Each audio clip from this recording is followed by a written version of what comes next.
Herkese merhaba, ben Zeynep. Hobisever YouTube kanalıma hoş geldiniz. Bugün sizlere tığ işi çok kolay çanta sapı kordon yapımını anlatacağım. Ee, Esnemeyen, oldukça sağlam bir yapıya sahip güzel bir çanta sapı arkadaşlar. Şöyle bakalım.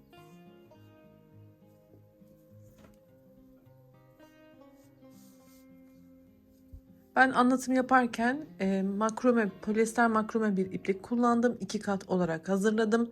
Tığ numarası olarak ise 3,5 milim bir tığ kullandım. Şimdi dilerseniz hemen kolay modelimize başlayalım. İpimi 2 kat yaptım. Eğer çantamıza dikiş yaparak ekleme yapmayı düşünüyorsanız bir parçada şu şekilde ip bırakmanızı tavsiye ederim. Ya da aparatın ucuna da başlayabilirsiniz.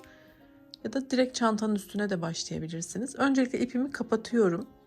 Ve 2 tane zincir yapıyorum.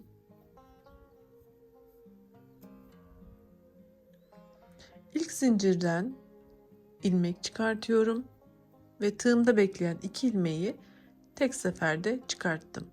Şimdi şu şekilde çeviriyorum ve şuradan batarak yine ilmek çıkartıyorum. Tığımda bekleyen ilmekleri hepsini çıkartıyorum ve yine çeviriyorum. Artık burada bekleyen 4 tane ilmeğim var. 2 kat yaptığım için onların hepsini çıkartıyorum ve devam ediyorum.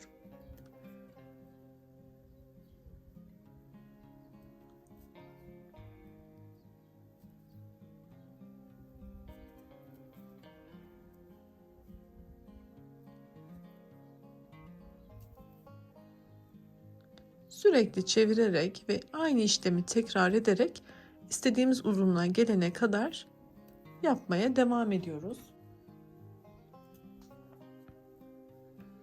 Ben biraz daha yaparak daha detaylı görmeniz için devam ettiriyorum. Dediğim gibi artık batacağım, ilmek çıkartacağım yerler belirli.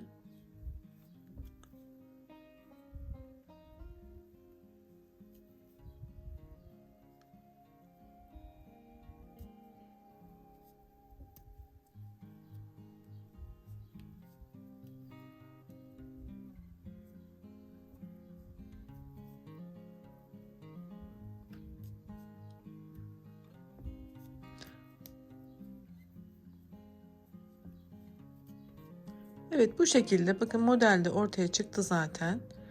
Örgümüze devam ettiğimizde oldukça güzel, kullanışlı bir kordon çanta sapı elde etmiş olduk. Umarım beğenmişsinizdir. Beni izlediğiniz için çok teşekkür ediyorum. Videomun sonundaki oynatma listeme lütfen göz atın. Farklı çalışmalarımı da orada görebilirsiniz. Sağlıkla kalın, hoşça kalın.